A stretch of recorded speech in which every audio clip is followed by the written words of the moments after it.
وعلى آله وأصحابه ومن والاه. أشهد أن لا إله إلا الله وحده لا شريك له، وأشهد أن محمدا عبده ورسوله لا نبي بعده، صلى الله عليه وعلى آله وأصحابه ومن سار على نهجه واكتفى بأثره إلى يوم القيامة. قال الله تعالى في كتابه الكريم وهو أصدق القائلين: أعوذ بالله السميع العليم من الشيطان الرجيم من حمزه ونفخه ونفثه. يا أيها الذين آمنوا اتقوا الله حق تقاته ولا تموتن إلا وأنتم مسلمون. وقال عليه الصلاة والسلام: فإن أصدق الحديث كتاب الله وخير الهدي هدي محمد صلى الله عليه وسلم وشر الأمور محدثاتها فإن كل محدثة بدعة وكل بدعة ضلالة وكل ضلالة في النار. أعاذني الله وإياكم من النار. Ma'asyiral muslimin wal muslimat, a'azzakumullah. Alhamdulillah, kita kembali dipertemukan oleh Allah di malam hari ini di salah satu tempat yang termulia, yaitu Baitun min buyutillah, di salah satu rumah dari rumah Allah, Masjid Allah Subhanahu wa taala. Kita melaksanakan salat maghrib sekaligus duduk sejenak menunggu waktu isya. Kaum muslimin dan muslimat, di malam hari ini kita membahas pembahasan tentang kurban ya. Karena ini pembahasan yang kebetulan momen mendekati hari lebaran Idul Adha. Maka insya Allah di malam hari ini kita akan bahas sedikit pembahasan seputar ibadah kurban. InsyaAllah ta'ala dari pembahasan yang telah dijelaskan oleh para ulama. Pembahasan pertama, ma'asyiral muslimin a'azzakumullah, terkait dengan hukum yang mesti kita ketahui seputar penyembelihan hewan kurban. Sepakat para ulama bahwa menyembelih hewan kurban itu adalah sesuatu yang disyariatkan. Tidak ada silang pendapat di kalangan ulama tentang ini. Semua sepakat menyembelih hewan kurban itu disyariatkan. Tapi apakah dia bentuk syariat yang wajib, yang harus dilakukan? Ataukah dia adalah bentuk syariat yang hanya sekedar sunnah? Maka di dalam masalah inilah yang terjadi letak silang pendapat di kalangan ulama. Pendapat pertama, di tengah para ulama mengatakan bahwasanya hukumnya wajib. Hukum menyembelih hewan kurban itu adalah wajib. Wajib itu definisinya apa? Ma yuthabu fa'iluhu wa yu'aqabu tarikuhu. Itu pengertian wajib. Orang yang melakukan yuthab, dia berhak mendapatkan pahala. Wa yu'aqabu tarikuhu. Tapi orang yang meninggalkan, yu'aqab, dia berhak untuk di'iqab, untuk mendapatkan siksa, berdosa. Ini wajib. Apa dalil para ulama yang mengatakan kurban itu hukumnya wajib? Dalilnya adalah firman Allah Subhanahu wa taala di dalam ayat Al-Qur'an.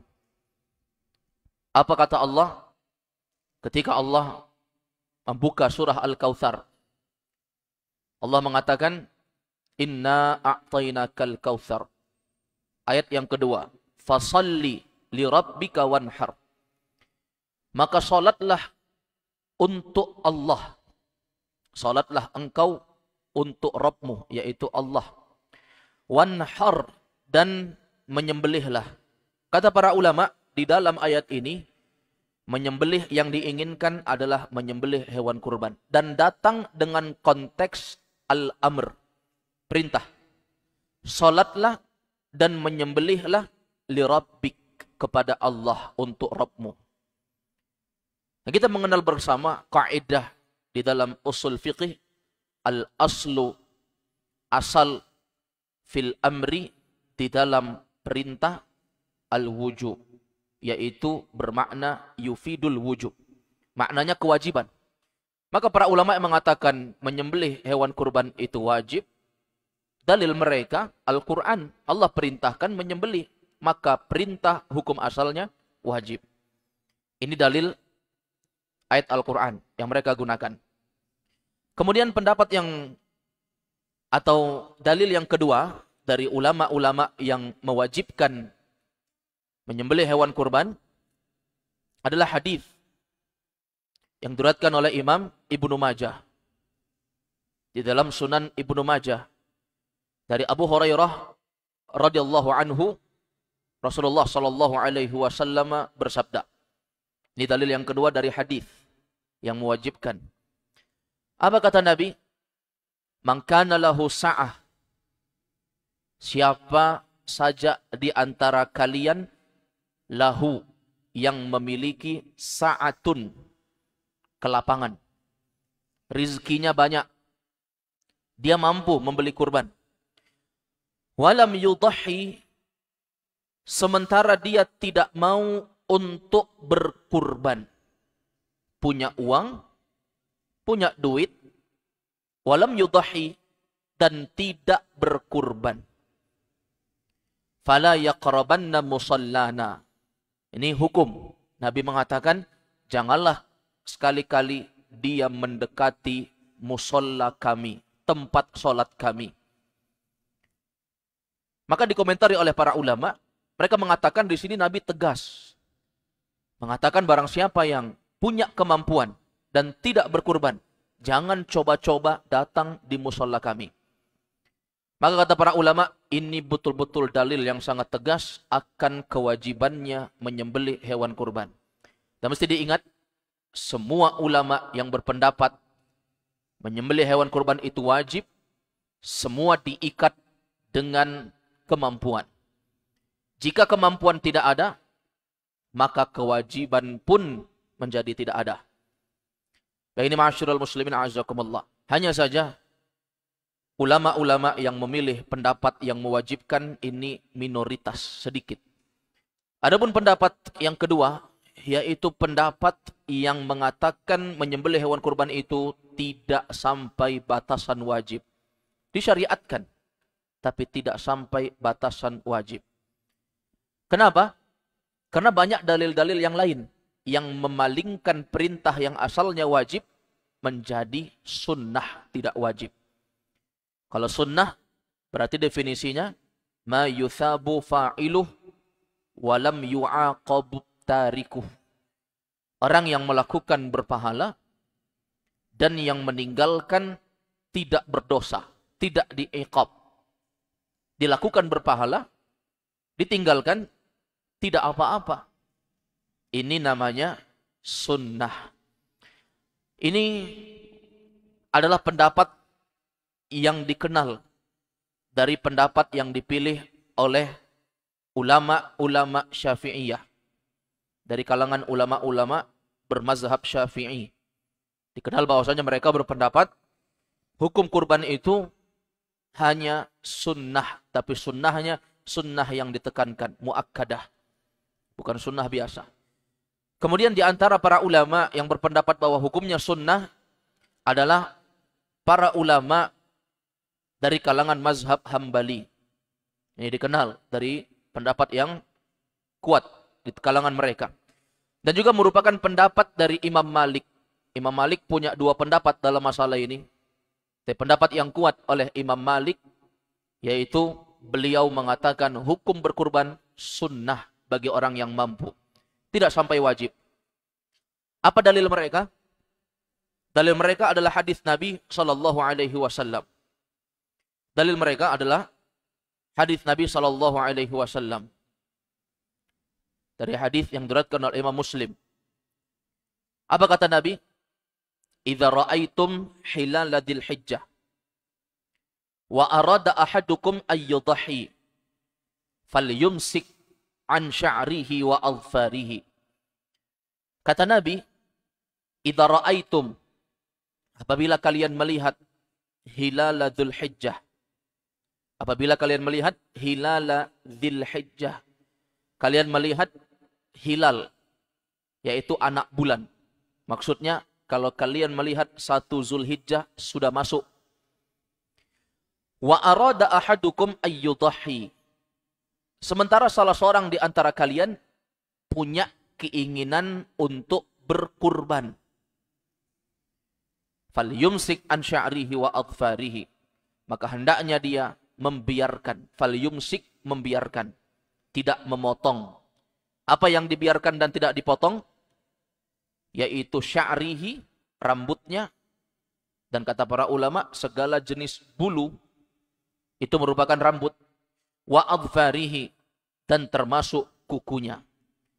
Kata para ulama, memotong di sini bukan hanya dipotong, termasuk dicabut, termasuk dibakar, termasuk digunting. Semua makna menghilangkan. Dan bukan hanya menghilangkan, mengurangi pun tidak diperbolehkan. Kalau kuku kan dipotong, tidak dihilangkan semua. Hanya dipotong, yang panjang melebihi kulit saja. Demikian pula rambut. Kalau ada yang bertanya, apakah boleh untuk memendekkan? Kita tidak memotong habis. Maka jawabannya tidak diperbolehkan. Baik memendekkan ataupun menghilangkan totalitas.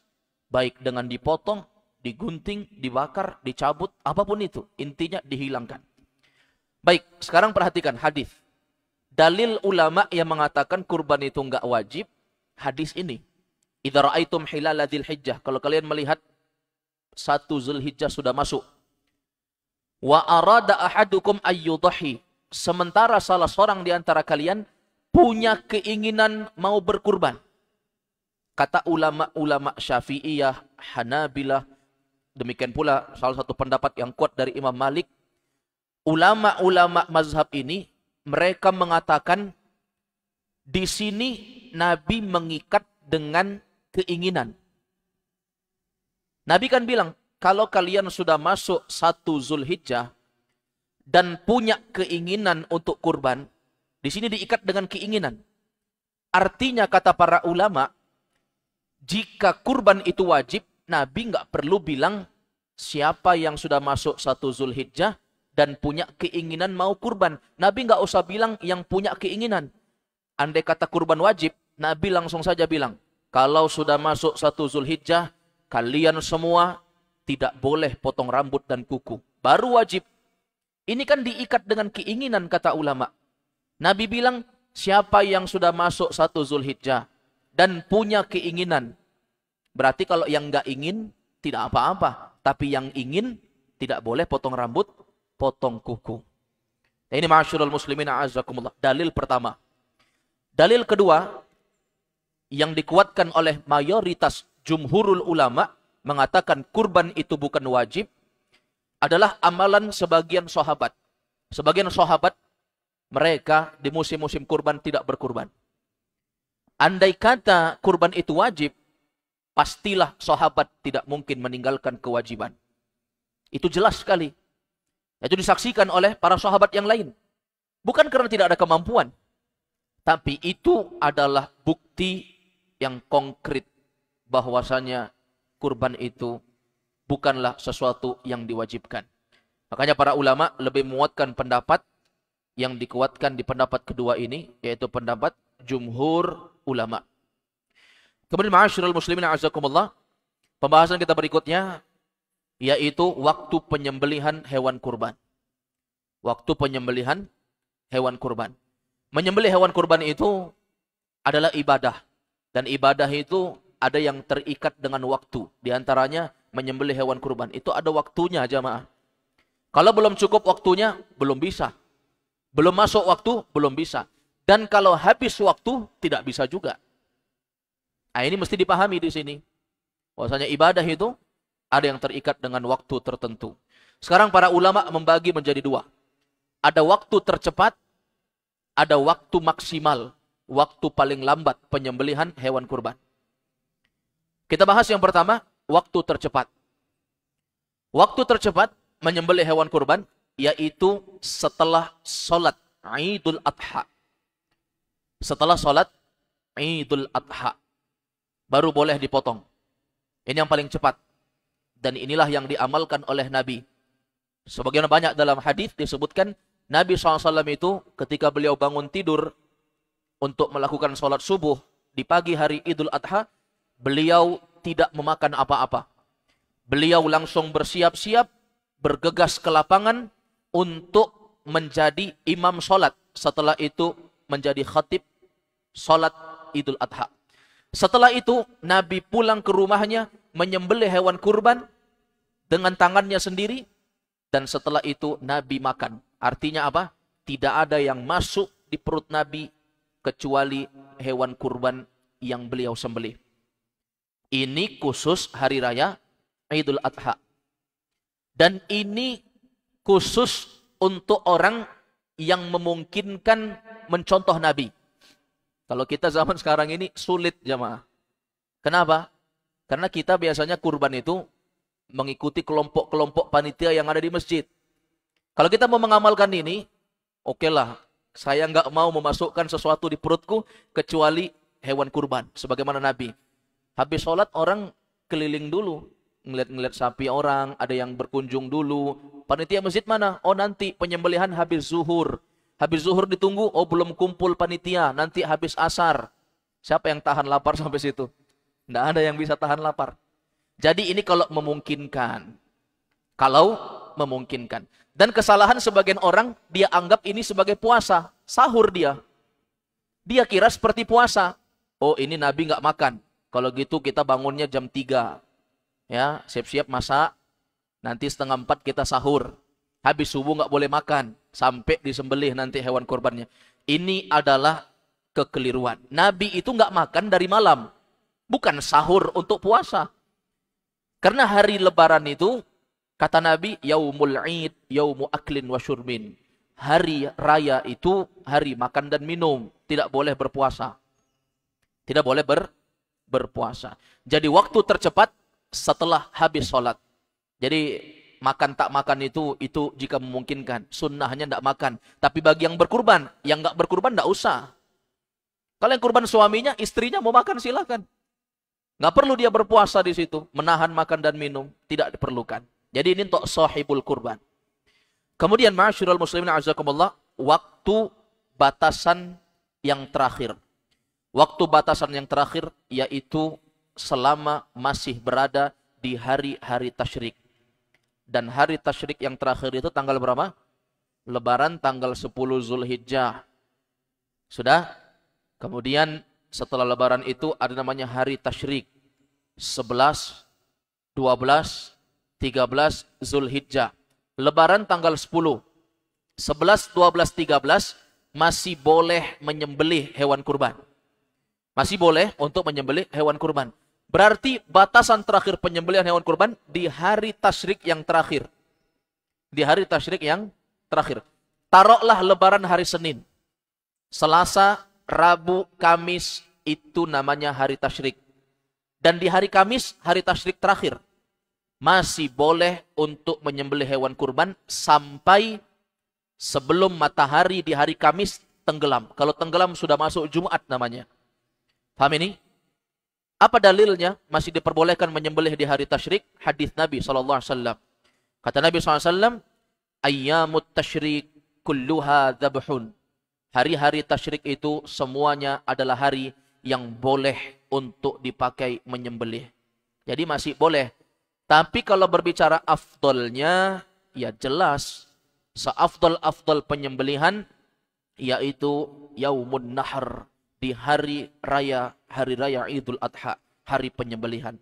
Tapi dari segi boleh, maka masih diperbolehkan. Pernah kejadian, jemaah sekalian yang dimuliakan oleh Allah. Ada di zaman Nabi, seorang laki-laki yang dia menyembelih terlalu cepat sebelum masuk waktu penyembelihan. Kapan itu? dia menyembelih sebelum sholat. Siapa namanya? Namanya adalah Abu Burdah. Abu Burdah ini paman dari sahabat Al-Barra bin Azib dari jalur ibu. Pamannya dari jalur ibu. Namanya Abu Burdah. Nah, ini dikenal, masyhur kisahnya. Dia mengatakan kepada Nabi, "Ya Rasulullah, fa inni nasaktu syati qabla shalah." Ya Rasulullah, sesungguhnya aku telah menyembelih kambingku sebelum sholat. Saat itu dia sembelih kambing. Saat itu dia sembelih kambing. Kenapa engkau menyembelih? Dia katakan, wa araftu annal yauma yauma aklin wa syurbin. Karena alasannya aku tahu ini hari makan dan minum. Wa ahbabtu an takuna syati awwala ma yudbahu fi baiti. Dan aku sangat senang kambingku itu adalah kambing yang paling pertama disembelih di rumahku ya Rasulullah. Fadzabahtu syati wa taghaddaitu qabla an atiya shalah. Maka aku sembelih kambingku dan aku pakai sarapan sebelum aku sholat. Oh, ini kenyang memang nih sebelum sholat. Orang mau sholat tahan lapar, dia sholat sudah standby, perutnya kenyang. Ya kan? Biasanya kalau kenyang ini dengar khotib ceramah ngantuk. Ya kan? Baik, ini masyarul muslimin, beda orang yang kelaparan. Oh, lapar ini khotib didengarkan baik-baik supaya cepat. Kalau selesai langsung pulang, potong kambing atau sapi. Tapi orang ini kenyang memang dia, sudah kenyang baru masuk di penyembelihan. Apa komentar Nabi? Nabi nggak banyak omong. Nabi bilang, syatuka syatulahmin. Kambing yang engkau sembelih itu, yang kau pakai sarapan itu adalah kambing sembelihan biasa. Bukan dihitung sebagai kambing kurban. Apa komentar ulama? Kata ulama menunjukkan penyembelihan itu harus habis sholat. Karena ketika khutbah Nabi mengumumkan kepada manusia. Ya, apa kepada Nabi? Man dhabaha qabla shalah, barang siapa yang menyembelih sebelum sholat, maka itu tidak dihitung sebagai hewan kurban. Wa man dhabaha ba'da shalah, siapa yang menyembelih setelah sholat, faqad tamma nusukuhu, sungguh dia telah menyempurnakan penyembelihan hewan kurbannya. Wa asaba sunnatal muslimin, dan dia telah mencocoki sunnah kesepakatan yang telah ditetapkan oleh kesepakatan yang telah diyakini oleh kaum muslimin. Jadi ma'asyiral muslimin a'azakumullah, ini adalah sesuatu kesalahan dalam penyembelihan hewan kurban. Kemudian pembahasan kita berikutnya terkait dengan hewan yang dipilih saat memilih hewan kurban. Tidak boleh memilih hewan yang cacat. Ini perhatikan. Diharamkan seorang untuk memilih hewan yang cacat. Di sini kita perhatikan, kurban itu untuk siapa? Allah. Kurban itu diberikan untuk siapa? Allah. Ibadah dikhususkan untuk siapa? Allah. Disembelih atas nama siapa? Allah. Untuk mengagungkan siapa? Allah. Berarti ibadah yang agung khusus diperuntukkan untuk Allah itu harus merupakan hewan yang betul-betul sempurna. Harus hewan yang sempurna. Jangan hewan yang cacat. Karena kalau hewan yang cacat itu bisa mengurangi nilai ibadah kurban, bahkan menjadikan kurban itu tidak sah. Menjadikan kurban itu tidak sah. Kita saja jamaah kita, kalau kita mau memberikan hadiah kepada famili kita, karib kerabat kita, taruhlah kita mau belikan kue. Beli kue bolu misalnya. Beli kue di toko kue. Setelah itu, ketika kita mau memberikan, anak kita menangis, mau juga kue yang dibelikan itu. Tapi kan ini untuk orang. Maka kita coel sedikit, kasih anak kita. Kira-kira kue yang sudah bekas dicoel sedikit itu, ada yang mau kasih ke orang? Untuk sebagai pemberian? Kita akan malu jamaah. Itu kalau orang yang kita mau kasih. Coba taruh orang itu orang yang terpandang. Mungkin Bapak Wali Kota. Atau mungkin Bapak Presiden. Kita mau kasih sesuatu yang tidak sempurna. Semalu apa kita mau memberi seperti itu? Ini kurban untuk Allah. Ya, pencipta dari segala makhluk yang kita segani di dunia ini. Makanya para ulama menjelaskan tentang ini. Dan Nabi SAW betul-betul tegas. Ya, sebagaimana disebutkan Di dalam hadis Nabi SAW mengatakan kepada para sahabat, apa kata Nabi? Kata Nabi SAW, arba'un la tajuzu fit dhahaya. Ada 4 perkara, 4 kriteria, ada 4 permasalahan yang tidak boleh ada pada hewan kurban. Ada 4 hewan kurban yang mesti diperhatikan. Pengurus masjid, panitia kurban yang diamanahkan beli hewan kurban, perhatikan ini.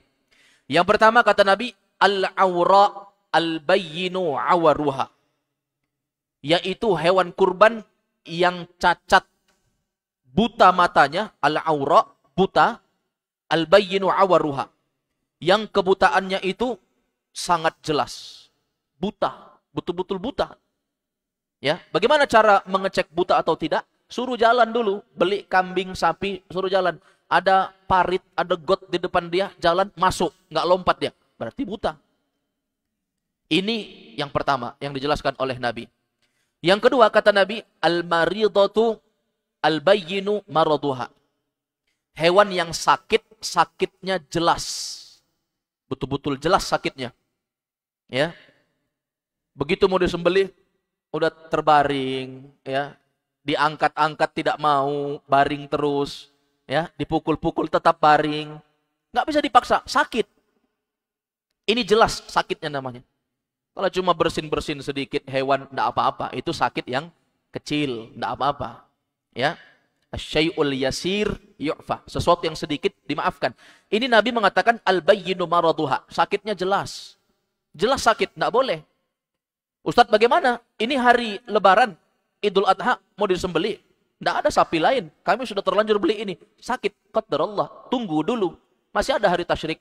Masih ada 11, 12, 13 Zulhijjah. Tunggu dulu. Memungkinkan sehat, potong. Nggak memungkinkan, nggak bisa disembelih. Sakit yang jelas. Ya, sakit yang jelas. Kalau memungkinkan beli yang baru, beli yang baru. Kalau tidak memungkinkan, qadarullah. Manusia itu hanya bisa berusaha. Tapi titik penentuan bisa atau tidak, itu adalah ketentuan dari Allah Subhanahu wa ta'ala. Baik, ini kriteria yang kedua yang mesti dijaga. Yang ketiga, kata Nabi SAW, al-arja' al-bayyinu zol'uha. Yaitu pincang dengan kepincangan yang jelas. Kakinya masih 4, tapi pincang jalannya. Pincangnya jelas. Satu kakinya nggak berfungsi. Lumpuh satu kaki. Pernah lihat hewan lumpuh satu kakinya? Ini kalau ada, ya, walaupun saya nggak pernah lihat, tapi kalau ada, nggak sah. Apalagi kakinya cuma 3, dari lahir memang cacat. Ya, ini keluar dari keumuman fitrah, hewan yang sempurna, cacat. Ustadz, ada yang jual kambing 500.000. 500.000 kambing. Ini musim kurban nih, sampai 3 juta kambing, mahal. Ini 500.000 aja, tapi kakinya cuma 3. Lo nggak boleh. Nabi bilang, al-arja al-bayyinu dhal'uha. Nggak boleh dijadikan hewan kurban. Pincang dengan kepincangan yang jelas. Ustadz, ini kambing, bukan kambing biasa. Badannya seperti sapi. Kenapa disibukkan tentang kaki? Yang penting kan dagingnya banyak, bisa dibagi-bagi. Sekarang kita katakan, agama ini punya siapa? Kamu atau punya Allah? Aturan siapa yang mengatur? Kamu atau Allah? Manusia itu mengikuti Muslim. Muslim itu artinya musallim. Mereka itu berlepas diri, berserah diri, menerima, tunduk dan taat. Jangan diakal-akali syariat. Nggak bisa. Syariat itu ketetapan untuk diikuti. Ya, tidak sempurna keislaman seorang, kata ulama, kecuali dia menjadi muttabi, menjadi orang yang mengikut. Ya, musallim, menjadi orang yang menerima, tidak banyak protes. Jadi tidak bisa. Kalau Nabi bilang tidak, tidak. Walaupun akal kita bilang iya, tapi Nabi bilang tidak, tidak. Karena kalau Nabi bilang tidak, pasti Allah katakan tidak. Karena Nabi itu tidak berucap dengan hawa nafsu. Nabi itu menyampaikan sesuatu atas wahyu dari Allah Subhanahu wa ta'ala. Yang keempat, kriteria yang tidak boleh dijadikan hewan kurban, al-kasirah allati la tungqi. Hewan yang terlalu kurus sampai tidak punya tulang sumsum. Paham ini? Ibarat kata ada tulang dibungkus kulit. Kulitnya dibuka, tinggal tulang. apanya yang mau dibagi, apanya yang mau dimakan. Dan kalau dipecah tulangnya, nggak ada sumsum di dalam. Ini nggak sah yang seperti ini. Kering kerontang. Loh Ustaz, saya cuma uang punya ini. Ini yang saya mampu, cuma beli kambing harga 500. Mau beli yang 1 juta, yang berdaging, nggak ada. Ini penjual katakan ada kambing tinggal tulang. Kamu mau beli kurban, silahkan. Beli boleh? Boleh. Tapi dijadikan kurban? Tidak bisa yang seperti ini. Ya, tapi aneh juga kalau ada yang seperti ini ya. Tapi kalau andai kata ada, tidak diperbolehkan. Ya, kalau andai kata ada, tidak diperbolehkan. Misalnya dia punya kecacatan memang kurus. Ya, nggak mau makan, nggak sehat. Usia cukup, tapi tidak bisa. Kemudian ma'asyiral muslimin a'azakumullah, pembahasan berikutnya terkait dengan berserikat. Di dalam kurban, itu ada 4 kriteria hewan yang boleh dipakai untuk kurban. Ada yang pertama kapsun. Kapsun itu kibas, domba bahasa kita. Ya, domba. Yang kedua yaitu syatun. Syatun itu kambing atau ghanam. Orang Arab menyebut kambing. Kemudian yang ketiga yaitu sapi, baqarah, sapi. Yang keempat unta, al-ba'ir. Ba'ir itu artinya unta. 4 kriteria ini halal dan boleh dipakai untuk berkurban. Selain itu tidak diperbolehkan. Selain itu tidak diperbolehkan. Kecuali yang bercabang dengannya. Seperti kerbau itu termasuk cabang dari sapi. Tapi domba beda dengan kambing ya. Jangan disamakan. Karena dari segi kriteria umur, kalau untuk domba itu harus genap 6 bulan. Ini domba. Kalau kambing harus genap 1 tahun. Kalau sapi harus genap 2 tahun. Dan kalau unta itu harus genap 5 tahun. Jelas ya? Baik. Adapun yang boleh berserikat dari 4 ini, domba dan kambing tidak boleh. Yang boleh hanya sapi dan juga unta. Dalilnya adalah hadis Abdullah bin Abbas. Pernah Abdullah bin Abbas bersafar dengan Nabi SAW yang disebutkan dalam hadis riwayat Imam At-Tirmidzi. Kata Abdullah bin Abbas, "Kunna fi safarin ma'a Rasulillah SAW." Dulu kami pernah bermusafir sama Nabi. Ini jumlah orang bermusafir puluhan, banyak. Bukan 1-2 orang. Nabi kalau musafir rame-rame. Ya, karena memang musafir itu tidak dianjurkan untuk pergi bersendirian. Kalau memungkinkan lebih dari 1 orang atau banyak orang itu lebih ahsan, lebih bagus. Karena kalau bermusafir 1 orang itu akan memudahkan untuk membuka pintu syaitan menggoda seorang hamba untuk bermaksiat. Ya, nah ini memang real, memang benar terjadi yang seperti ini. Kalau musafir memungkinkan rame-rame, ajak teman ajak. Karena kalau sendiri, itu sangat besar godaan untuk maksiat. Biasanya jamaah, orang, dia malu berbuat dosa di tempat orang yang banyak kenal sama dia. Tapi kalau dia musafir, orang nggak kenal sama dia. Dia mau maksiat, akan digoda oleh syaitan. Kamu lakukan saja ini, mencuri. Kamu lakukan saja ini, kejahatan. Kamu lakukan saja ini, perzinaan. Itu akan lebih mudah dan rasa keinginan untuk bermaksiat mudah. Karena ada anggapan di pikiran kita, nggak akan ada yang kenal sama kita. Tapi kalau kita bawa teman, kan ada rasa untuk menjaga, saling mengingatkan, saling memberikan nasihat, saling mengayomi, dan seterusnya. Makanya Nabi bersama Abdullah bin Abbas dan sejumlah sahabat yang lain pernah musafir. Kata Abdullah bin Abbas, ketika kami bermusafir, fahadharal adha, tibalah, datanglah hari raya Idul Adha, masuk 10 Zulhijjah. Apa kata Abdullah bin Abbas? Fashtarakna fil baqarah sab'atan wa fil ba'iri asyaratan. Maka kami pun bersepakat untuk berserikat. Siapa-siapa di antara kami yang kurbannya sapi, boleh bersekutu, berserikat patung-patungan, bahasa kita di Makassar sini, patung-patungan untuk membeli sapi boleh 7 orang. Wafil ba'ir, adapun yang mau menyembelih kurban, maka boleh patung-patungan, boleh berserikat sebanyak asyaratan, 10 orang. Dan ingat jemaah di sini 7 ataupun 10 itu batasan maksimal. Kalau kurang dari itu boleh. Sendiri onta boleh. Sendiri sapi boleh. Kalau 3, kami bertiga. uang kami cukup, mau beli sapi 3 orang. Boleh? Boleh. Jangan bingung. Kadang pengurus masjid bingung. Oh, kalau 7 sapi. Kalau sendiri 7 bisa. Mau 7 sendiri bisa. Kalau kelompok 1, 2, 3 lengkap 7 orang. Kelompok 4 masih 5 anggotanya. Bingung dia. Akhirnya dia bilang, udahlah pulangkan uang kalian semua. Kalian gak usah kurban. Pengurus masjidnya bodoh, tidak paham. Bahwa 5 orang itu boleh. Tinggal diumumkan kepada pengurus masjid, sampaikan, Pak, ini anggotanya kurang. Apakah mau menambah? Apakah mau menambah? Kalian 5 orang berserikat beli sapi. Boleh tidak? Boleh. Ini pengurus masjid banyak bilang, oh udahlah pulangkan uangnya, nggak cukup.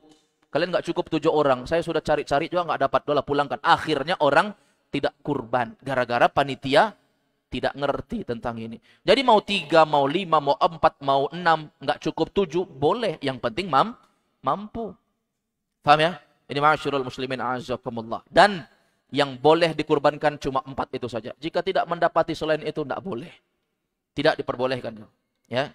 Kita di Papua dulu, di Timika, kota Timika, itu saya heran juga. Wallahu a'lam. 3 tahun saya di sana keliling, hampir tidak ada saya dapati ternak-ternak seperti ternak kambing, ternak sapi. Sangat jarang. Ada kata pun ada, paling beberapa lah. Kalau musim kurban itu nggak cukup, cepat sekali habis. Satu kota besar yang pelihara cuma sedikit. Tapi wallahu a'lam. Padahal segi rumput, segi pohon-pohon banyak untuk pakan hewan ternak. Tapi wallahu a'lam, kenapa tidak ada yang berternak di sana? Ada tapi jarang. Biasanya Pak, kalau kita musim kurban, itu orang-orang pesan dari Maluku. Kalau habis juga stok di Maluku, di Makassar orang beli. Besar juga ongkos kirimnya. Berpikir orang kalau mau beli kambing, kambing harga mencapai 10 juta. Makanya orang kalau akikah, ya luar biasa. Anak laki-laki lahir 2 kambing.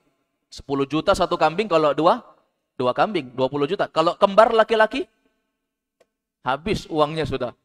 Cuma untuk kambing, belum untuk bikin acara. Coba lihat, makanya ya kalau memang tidak ada dan tidak memungkinkan, berarti tidak ada kewajiban kurban. Ustadz, saya punya uang 5 juta. Punya uang 5 juta. Tapi di tempat kami, kambing harganya 10 juta. Bahkan itu cepat sekali habis. Kami nggak memungkinkan untuk membeli. Kambing aja nggak ada, apalagi sapi, kata mereka. Bagaimana solusinya? Tetap wajib kurban. Kurban itu kan nggak mesti di tempat dia mukim. Bisa dia mengirim di tempat-tempat yang pelosok-pelosok yang memang tidak ada penyelenggaraan kurban di sana, tidak ada penyelenggaraan kurban, kita titipkan ke sana. Ya kan? Ketika hari penyembelihan diinfokan, sekitar jam sekian disembelih. Begitu disembelih diinfokan, halo Pak, hewan Bapak sudah disembelih. Alhamdulillah. Ya, dia sudah pasang niat ketika membeli. Untuk siapa niat itu? Untuk dia, keluarganya semua sudah dipasang. Ketika sudah disembelih, sudah halal untuk melakukan larangan. Potong rambut, potong kuku, silakan. Ya kan? Itulah ba'sa fihi, tidak apa-apa. Jangan dikatakan, oh kami nggak ada di sini penjual sapi. Kalau gitu nggak ada kurban. Dan jangan juga berinisiatif kalau nggak ada kambing sapi, nggak ada unta apalagi kerbau, unta nggak ada. Kita boleh menyembelih selain itu. Ya, hewan ternak kan bahimatul an'am, kan hewan ternak. Ayam pun diternak kata dia. Akhirnya potong ayam. Ini tidak dibenarkan. Kenapa? Tidak mencontoh amalan Nabi SAW. Oleh karena itu Abdullah bin Mas'ud mengatakan, kam mim muridin lil khair la yusibah. Betapa banyak orang yang ingin melakukan kebaikan tapi tidak mengena. Banyak orang yang melakukan kebaikan tapi nggak cocok, nggak sesuai syariat. Ibadah itu bukan cuma modal semangat. Jangan nggak ada kambing, nggak ada sapi, nggak ada unta, nggak ada kerbau, nggak ada domba, kemudian kita menyembelih sesuatu yang tidak disyariatkan. Maka ini adalah sebuah kekeliruan. Kemudian yang terakhir, pembahasan terkait dengan membagikan daging hewan kurban. Membagikan daging hewan kurban ini perlu saya bahas di sini karena banyak sekali pertikaian antara sesama muslim dengan muslim yang lain. Di hari pembagian daging kurban, biasanya terjadi pertumpahan darah, bukan cuma pertumpahan darah sapi. Darah orang pun terkadang terjadi pertumpahan di situ. Pernah dengar nggak seperti ini? Berkelahi gara-gara kulit, berkelahi gara-gara daging, berkelahi gara-gara tulang. Bukan cuma pertumpahan darah sapi, darah orang di situ pertumpahan. Na'udzubillah. Ya, seakan-akan ibadah kurban itu adalah ibadah pengumpulan daging. Kalau mau daging banyak, ini saya kasih tahu, kalau mau dapat banyak daging jangan kurban, beli di pasar atau beli potong sendiri, makan sendiri. Itu kalau mau banyak. Orang kurban itu untuk Allah. Ya, bukan mau dapat daging banyak. mau dapat daging banyak, beli daging, jangan kurban. Itu kan solusi namanya. Kalau mau dapat daging banyak. Ini kan ibadah untuk Allah, sedekah dengan kaum muslimin. Di sini perlu diperhatikan. Kebanyakan masyarakat, mereka menganggap bahwasanya pembagian itu harus dibagi sepertiga, sepertiga, sepertiga. Pengurus masjid yang berbaur di masyarakat awam biasanya mendengar pembahasan seperti ini. Harus dibagi di sini sepertiga untuk sahibul kurban, sepertiga untuk karib kerabatnya, sepertiga untuk fakir, miskin dan fukara. Ini pembagian hanya sarana untuk memudahkan pembagian, bukan keharusan. Nanti akan muncul lagi pemahaman orang, kalau tidak dibagi seperti itu tidak sah kata dia. Nah, ini keliru lagi. Kenapa? Karena di zaman dulu, zaman Nabi dan para sahabat, ada orang yang kurban nggak mau ambil semua. Ya, ada juga yang dia kurban, dia cuma memakan untuk dia, keluarganya, nggak dia bagi. Ada juga yang insaf pertengahan. Dia kurban, sebagiannya dia makan, sebagiannya dia bagi. Ini yang paling mencocoki syariat. Allah berfirman dalam surah Al-Hajj, "Fakulu minha wa at'imul ba'isal faqir." Makanlah sebagian hewan yang kalian sembelih, kata Allah. Makan. Sebagian kurban yang kalian sudah sembelih itu, makan sebagiannya. Kata ulama menunjukkan di sini, kalau kurban itu pilih jenis hewan kurban yang kita makan dagingnya. Jangan sembelih kambing kalau nggak makan kambing. Ini orang Makassar banyak nggak makan kambing, ya kan? Banyak nggak. Wallahu a'lam. Apakah karena memang daging kambing itu ndak enak menurut mereka, atau karena cara masaknya? Kalau saya rasa cara masaknya. Karena beberapa orang saya uji, katanya nggak makan kambing di pesantren ya. Saya nggak makan kambing, khususnya orang-orang dari Sulawesi Tenggara, ya nggak makan kambing. Begitu kita masakkan dengan masakan yang nggak pernah dia makan, ya masakan yang menghilangkan seakan-akan dia nggak tahu itu kambing, ya kita hidangkan saja, dia makan sebanyak-banyaknya, ya kan? Setelah itu baru dikasih tahu, kamu tahu nggak daging apa itu? Dia bilang sapi toh, dia bilang. Saya bilang bukan sapi itu, kambing. Langsung, berarti kau makan kambing? Oh iya, ternyata memang dari baunya. Ya, memang sugesti saja terkadang. Dan kambing itu ada berkahnya ya. Nabi SAW bersabda dalam Sahih Al-Bukhari, ya, diriwayatkan Imam Al-Bukhari, kata Nabi, "Inna fil ghanam barokah." Di dalam daging kambing itu ada berkahnya. Kalau kita nggak suka, ya minimal makan sedikit itu untuk mengambil berkah. Jangan selama seumur hidup nggak pernah makan kambing. Kasihan, nggak dapat berkah dari daging kambing. Ma'asyiral muslimin, a'azzakumullah. Allah mengatakan, "Fakulu minha." Makanlah sebagian dari hewan yang kau sembelih itu, wa at'imul ba'isal fakir. Sebagian lagi berikan kepada orang-orang fakir. Ini yang paling mencocoki syariat. Sebagian dimakan, sebagian disedekahkan. Kemudian pembahasan yang paling terakhir, ini ada beberapa perkara yang mesti diperhatikan terkait dengan hal-hal yang terlarang bagi sahibul kurban. Yang pertama, menyembelih hewan kurban tidak ikhlas. Ini terlarang. Jangan sampai kita kurban karena ngikutin teman-teman. Kalau kita nggak kurban nanti dibilang pelit. Kalau kita nggak kurban nanti dibilang kikir. Pokoknya kurban ikhlas karena Allah, bukan paksaan istri, bukan paksaan orang tua, bukan paksaan bos, bukan paksaan siapapun. Kurban ikhlas karena Allah. Yang kedua, memotong rambut dan kuku. Ini dilarang. Berdasarkan hadis yang telah kita jelaskan, Nabi SAW bersabda di dalam Sahih Muslim, "Idza ra'aitum hilala dzil hijjah wa arada ahadukum ayyudhi falyumsik an sya'rihi wa adfarihi." Barang siapa di antara kalian yang ingin berkurban, maka janganlah dia memotong rambut dan kuku, ya, hendaknya dia membiarkan maksudnya jangan memotong. Yang ketiga, yaitu tidak mengawali penyembelihan dengan doa. Langsung sembelih. Mana-mana hewannya, langsung sembelih. Nggak ada doa-doa di situ. Harusnya dia doa. Dan kebiasaan masyarakat itu memanggil nama. Itu untuk menyadarkan bahwasanya masyarakat itu dipanggil. Bapak Fulan, Bapak Allan, Ibu Fulanah, Ibu Allanah misalnya. Dipanggil supaya mereka tahu hewan kurbannya dipotong. Enggak menjadi keharusan juga dipanggil. Tapi memang dianjurkan bagi orang yang berkurban, dia menyaksikan hewan kurbannya dipotong. Hewan kurbannya dipotong. Jadi harus diawali dengan doa. Di dalam hadis Anas bin Malik, Rasulullah SAW kata Anas, karena Rasulullah, ya, adalah Rasulullah SAW, apabila beliau menyembelih hewan kurban, yusammi wa yukabbir. Beliau membaca tasmiyah, bismillah wa yukabbir, dan membaca takbir, Allahu Akbar. Bismillah, Allahu Akbar, potong. Itu doa yang diajarkan oleh Nabi SAW dalam hadis Anas bin Malik. Kemudian di antara kekeliruan atau hal-hal yang terlarang bagi sahibul kurban, yaitu tidak menghadapkan hewan kurban ke arah kiblat. Jadi dihadapkan ke arah kiblat hewan kurban tersebut ketika mau disembelih.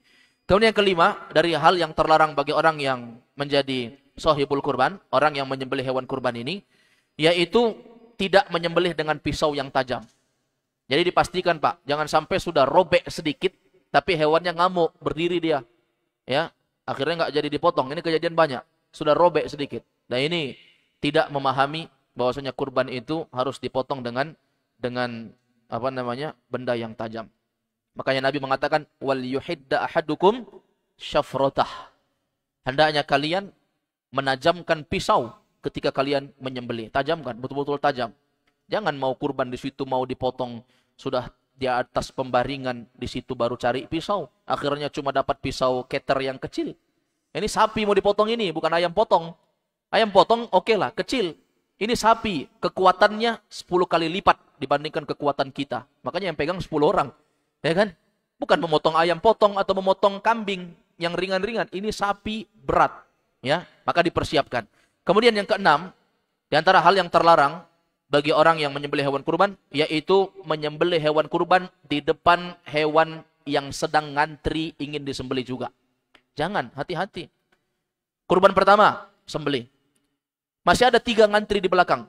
Nonton hewan kurban yang sedang disembelih itu. Jangan, ini jangan sampai. Walaupun hewan itu berakal tidak. Al-hayawan, akil atau ghairu akil. Ghairu akil, enggak berakal. Hewan enggak berakal, tapi dia punya perasaan. Hewan ngerti tidak? Kalau dia punya anak diganggu, ngerti enggak? Ngertilah. Coba tes itu, ayam kampung itu. Datangi anak-anaknya. Kita dekat saja, induknya sudah ngamuk, terbang langsung. Ya, ingin mengejar kita. Dia mengerti, tetapi dia ghairu akil. Dia tidak berakal seperti akalnya manusia. Manusia sempurna, ada syahwat, ada akal. Hewan tidak ada akal, ada syahwat. Malaikat ada akal, tidak ada syahwat. Jadi harus ditutupi, tutupi tirai sebelum disembelih. Kalau ada bekas-bekas darah, disirami pasir dulu sehingga ketika ada hewan yang antrian berikutnya mau disembelih, dia bisa dengan tenang. Ya, tidak gelisah. Ini baru jalan aja sudah gelisah. Lihat lubang banyak darah, gelisah dia. Karena dia bilang, tadi saya lihat ini. Ya, ada yang disembelih juga. Baik, kemudian yang ke-7 dari hal yang terlarang, yaitu menyembelih hewan kurban sebelum sholat Idul Adha.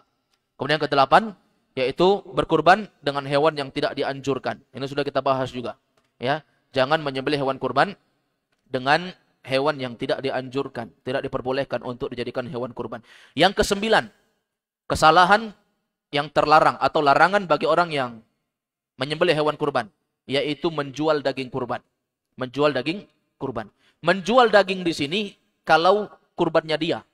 Saya kurban, ya, setengah badan hewan kurban itu saya makan, setengah lagi saya jual. Kebetulan saya Idul Adha ini tiba-tiba melarat. Ya, saya cuma punya daging, nggak punya uang untuk bikin acara. Jadi setengahnya saya makan untuk bikin acara, setengah lagi dijual untuk beli bumbu. Kata dia, nggak boleh, nggak sah hewan kurbannya. Tapi kalau kita dikasih orang daging, saya dikasih sama jamaah Masjid Luqmanul Hakim dikasih daging 1 kilo untuk Ustadz. Saya bawa pulang. Sampai rumah saya lihat banyak daging. Ada orang bilang mau dijual dagingnya terlalu banyak. Boleh untuk saya karena saya dikasih daging. Saya jual boleh, tapi kalau kurban saya nggak boleh saya jual. Itu harus dimakan dan sedekahkan. Kalau nggak mau makan, sedekahkan. Yang terakhir, yaitu yang menjadi kesalahan orang yang berkurban, menjadikan upah dari bagian penyembelihan hewan kurban, dari hasil penyembelihan hewan kurban itu. Jadi upah. Sewa tukang jagal, sewa orang untuk memotong sapi, menguliti. Nanti bapak nggak kami bayar, pakai uang. Nanti gajinya bapak itu, ya pakai itu. Ambil kakinya, ambil kepalanya, ambil kulitnya. Oh oke, kata dia. Baiklah, saya mau. Dia mau. Walaupun sama-sama ridho, tidak sah. Orang yang berkurban, batal sembelihan kurbannya itu nggak sah. Jadi kalau kita mau kasih, kasih aja. Itu sebagai hadiah. Adapun gaji, khususkan gaji untuk dia. Gaji untuk menyembelih ada. Dan kaki sapi, kulit sapi, kepala sapi yang mau dikasih untuk orang yang membantu, itu jenisnya sedekah, bukan upah. Karena di sana ada hadiah, Ada ujroh. Hadiah itu dikasih cuma-cuma. Akadnya akad tabarruat. Tidak ada apa-apa. Dalam ilmu fikih namanya akad tabarruat. Akad cuma-cuma. Kamu nggak ada apa-apa, saya kasih. Kasih memang. Itu bukan jasa. Tapi ada namanya ujroh. Ujroh itu upah. Upah itu nggak didapat kecuali harus kerja dulu. Kamu nggak dapat kulit sapi kecuali harus kerja dulu. Nggak dapat kaki, nggak dapat kepala kecuali harus kerja. Ini dipahami ya. 10 pembahasan yang terkait dari larangan untuk orang yang berkurban. Wallahu a'lam. Semoga pembahasan singkat ini walaupun tidak tuntas, tapi insyaallah ini bisa menjadi bekal bagi kita. Hadza huwa wa sallallahu wasallama ala nabiyyina Muhammad wa ala alihi wa ashabihi wasallam. Subhanakallahumma bihamdik asyhadu an la ilaha illa anta astaghfiruka wa atubu ilaik. Assalamualaikum warahmatullahi wabarakatuh.